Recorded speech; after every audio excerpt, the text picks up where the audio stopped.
Zaman hayır olsun saygılı izleyiciler. Efirimizde Gün Gündem programması. Bugün stüdyomuzda yönümlü bir olay. Bize misafirlikte Karolin Koca Angları 60 yıl bir yerde yaşıyorlar. 60 yıl kol kola giderler. Bu yaşamakta saygıyla hem sevgiyle yüreklerinde geçip hepsi yaşamak zorluklarına. Onlar nişanlarlar brilyant düğününü bu yıl. Bize bugün stüdyoda Nina Кыльчик, hem onun kocası Иван Кыльчик. Нина Федоровна и Иван Федорович, здравствуйте. Здравствуйте. Спасибо, что приняли наше приглашение и пришли к нам в студию. В пятницу вечером вас чествовали супружеские пары перед Домом культуры. Да. Те, которые прожили 50, 55 и 60 лет жизни. Скажите, пожалуйста, приятно ли было, что местные власти замечают людей, которые столько лет прожили вместе, Нина Федоровна? Да, конечно. Они приходили, нас чествовали в 55 лет и сейчас на 60 лет. Иван Федорович. Тут я поддерживаю. Почувствовали себя в тот момент молодым? Не совсем. Почему? Ну, Сашке уже 84 года.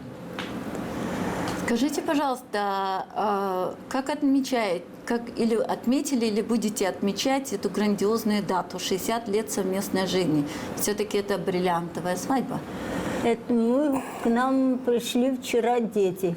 У моего мужа день рождения, 84. Поздравляем. И вот соседи, дети пришли, мы накрыли на стол, посидели, посмеялись. Все нормально. Помнили молодость, наверное. Ну, да. как всегда, знаете. 60 лет – это бриллиантовая свадьба. Бриллиант – самый прочный камень на земле. Как вы только начинали свой совместный путь, могли представить, что пройдете вместе такой огромный и красивый маршрут, Иван Федорович? Ну, во-первых, вы знаете, взять нынешние времена, замуж выходят, женятся, потом поживут немножко, расходятся. А мы решили так, до конца быть вместе. И вот мы прожили такой период, так что довольны. Нина Федоровна. Ну что, в то время было намного проще, намного легче. Нам, правда, немножко было тяжело, потому что он после армии, из детского дома. У меня семья большая, и мы были одни. С квартиры на квартиру, а потом ему дали, как из детского дома, дали ему однокомнатную квартиру. Нам легче было. А потом детки родились. А помните ли, вот если вернуться 60 лет назад, день, когда впервые увидели друг друга, что именно будущий супруг или супруга, да, на что обратила внимание, допустим, Иван Федорович, помните ли этот день? Ну, как встретились? мы работали вместе в районо, я водителем работал. Вот. И встретились вот с тех пор. Она товароведом была.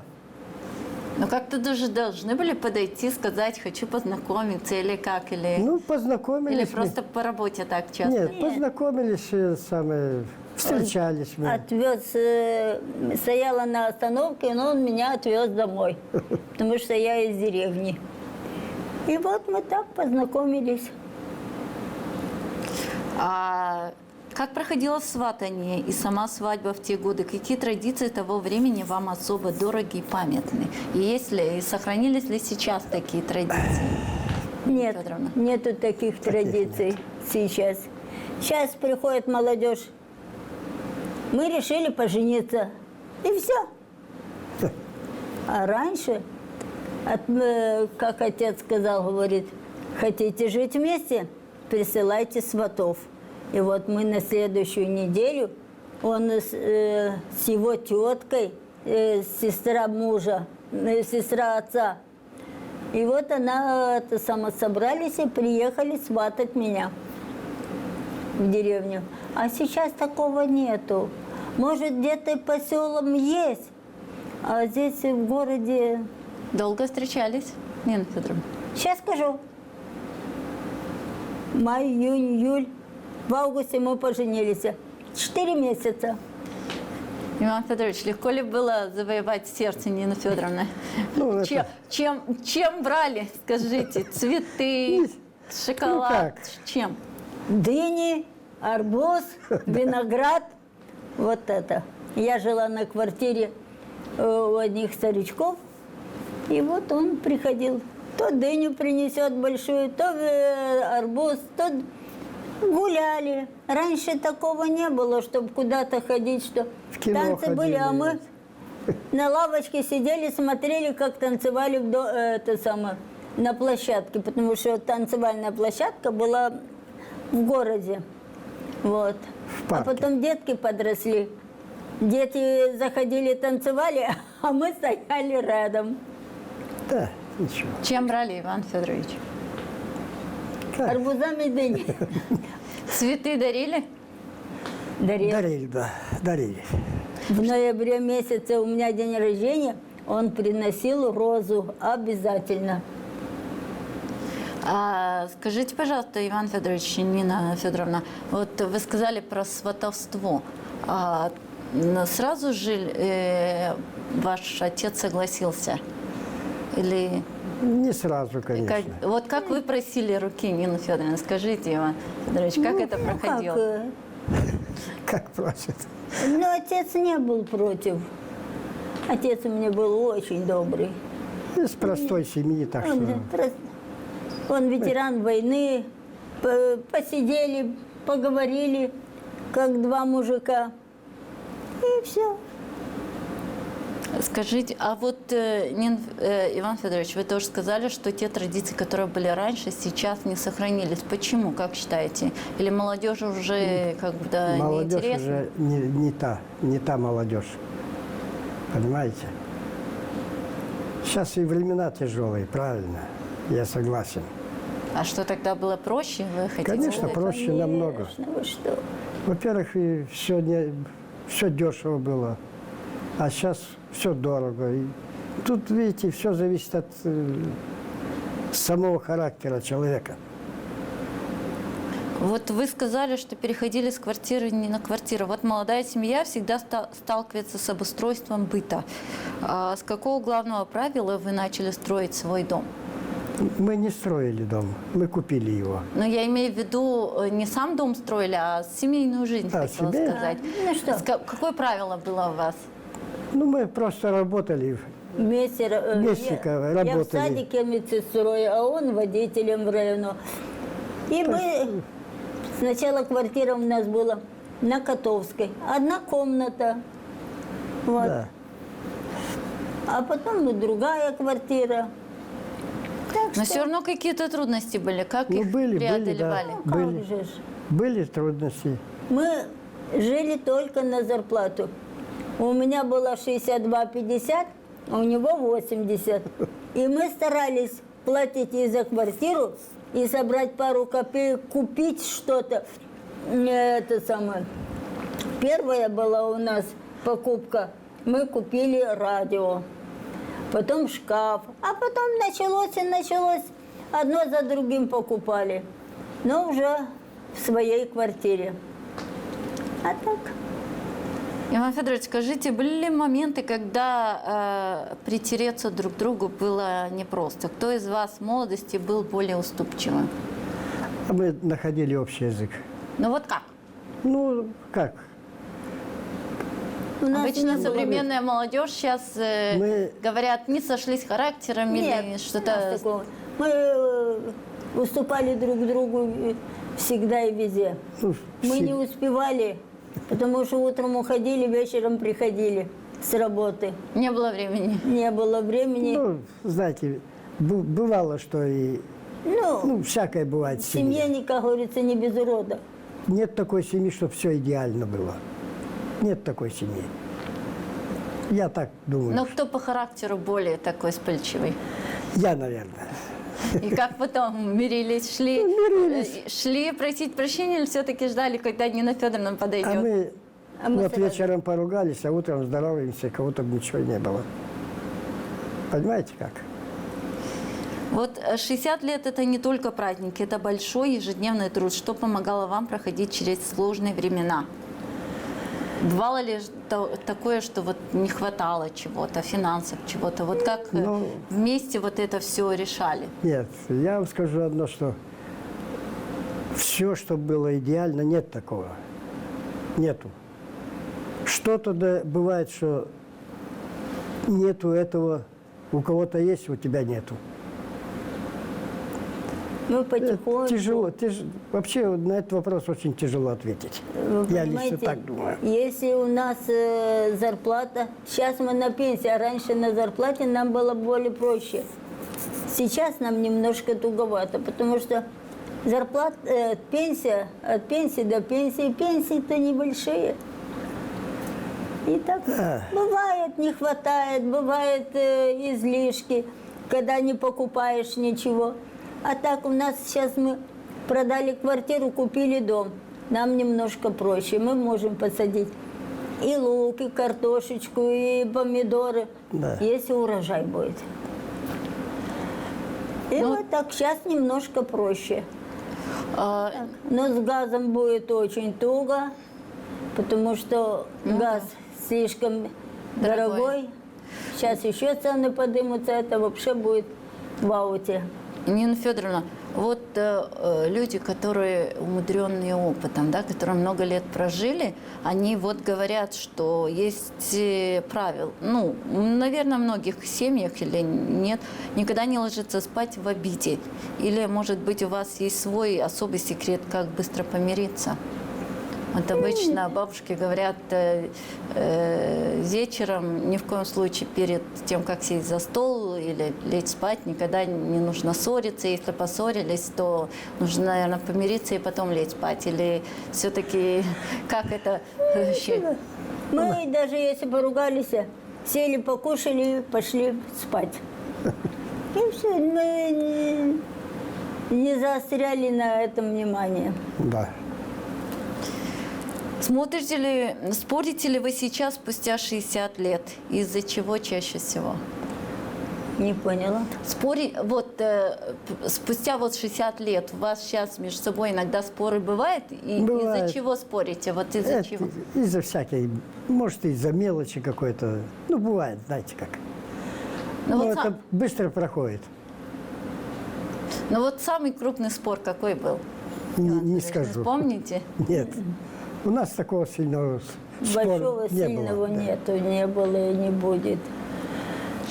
Там Александр же Андреевич, вот как прошло ваше детство? Есть что рассказать внукам? мое детство прошло в детском доме.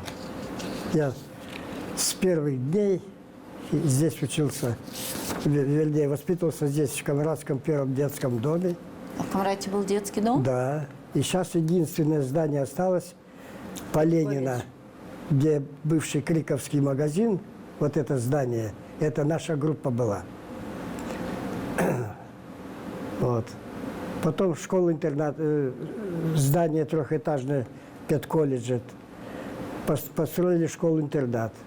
Детский дом расформировали, и нас две группы остались здесь, в Камрате, а остальных отправили по другим детским домам. Я первый, второй, третий класс проучился здесь. Вот. А потом нас тоже отправили в другие детские дома. Я попал в Московеи, Кагульский район. Вот там и конец моей жизни детского дома прошло, в Московеях. Потом Казахстан, после Казахстана в армию А в в Казахстане что 1962 году. В Казахстане приезжали раньше, вот эти трудовые резервы были, ФЗО, набирали, вот с детских домов. Короче, набирали детей, там обучали профессию, какую захочешь, это самое. Вот. Я на водителя выучился и на слесаря-сантехника. И оттуда призвали в армию. Актюбинск, западно-казахстанский край. Вот. И прослужил 3 года в армии. демобилизовался и приехал сюда вот. И с тех пор я здесь и живу. 66-го года. Нина Федоровна, как ваше детство? Внуки спрашивают, бабушка, как провели детство? Детство в деревне. 5 лет мама работала в колхозе, сапу в руки и вперед На помощь? прошивали, убирали виноград. Вот так. До 8 класса. После 8 класса поступила в медицинский, закончила. Работала здесь в Камрате. Работала сначала в детской соматике в больнице, а потом в детском саду. И потом так и осталась. Вернулась опять в больнице работала в детской соматике, а потом после этого перешла в поликлинику. Вы сказали, вот, Нина Федоровна, у вас была многодетная семья. Сколько вас было в семье? 5 нас было. Мама в колхозе, отец инвалид войны, он не работал. Сложно До было? того, как мы переехали в деревню, отец работал главным бухгалтером. Он последнее время работал в Башкалии, налаживал работу, и потом его переводили с колхоза в колхоз. А с Башкалии уже отец его говорит, хватит ездить и жить по чужим домам, строй дом и живи в деревне. И вот мы жили в деревне. Отец работал то сторожем, то еще где-то, потому что в то время работы не было в деревне. Сложно было. Так, бухгалтера были, и других же не выгонят, чтобы он стал вместо них. А ехать куда-то на работу он уже не решался. А я самая старшая была в семье. Мне доставалось все И за младшими присмотреть, и И за младшими присмотреть, и за живностью. В доме должен быть порядок. хозяйство держали большое. Все было на мне. Так что вот так вот. Скажите, пожалуйста, вот о детях, о внуках, гордитесь ли вы ими? Устроились ли они все в жизни? Да, они все здесь в Камрате живут. Имею 3 внучки и 1 внук, и 2 правнучки. Богатая бабушка. Вот. Одна закончила Московский университет, работает в Кишиневе, в рекламном агентстве. Иван Федорович, когда к вам приходят внуки, правнуки, о чем они вас спрашивают? Спрашивают ли какие-то советы, когда у них в жизни какие-то трудности? Они Спрашивает, они дедушка, еще- помоги. Внук, который сейчас в Кишиневе заканчивает институт, университет. Так он приходит в гости, приезжает, то есть вот они живут по Бориса Голована.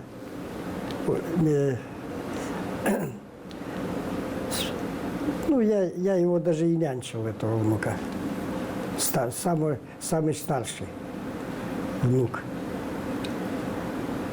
Так они не жалуются. Не жалуется. Никогда не жалуются. Тяжело, не тяжело. Все хорошо. Все решаем сами. Стараются не расстраивать вас. Да. Нет, конечно. Это... Скажите, видите ли вы в своих детях, внуках черты и характер ваш, Нина Федоровна, или Иван Федоровича? Кто-то из них похож на Ивана Федоровича или на Нет. вас? Характером и... У Нету всех хоро- свои характера. Каждый со своим характером живет. Скажите, пожалуйста, как отмечаете праздники? Какие праздники вы в своей семье отмечаете? Есть ли у вас какие-то традиции семейные? Вот, допустим, национальные какие-то праздники или лично какие-то ваши семейные? Семейные праздники. Ну что, мы всегда встречаем Новый год вместе. У нас нету, чтобы мы были отдельно. Рождество, особенно день рождения внуков или правнуков, для нас это вообще что-то. Ну и когда у нас У детей день рождения. Мы никогда никого не обидели, никогда никому не сделали плохо. Иван Федорович, на ваш взгляд, нужно ли в семье соблюдать какие-то традиции, праздники, собираться за одним общим столом? И как часто вы это делаете, как отец семейства? Мы все дни рождения отмечаем вместе. У кого бы не было, или у дочки, или у внучки, или мы всегда вместе все делаем. И делаем мы всегда вместе. Мы не делаем, я делаю, он будет сидеть. Он даже приходит, что тебе помочь, что тебе сделать? Вот так. Даже вот вчера у него день рождения было, хотя он должен был сидеть туда-сюда. Как именинник, да. Да. Я готовлю. Ну, давай я тебе помогу.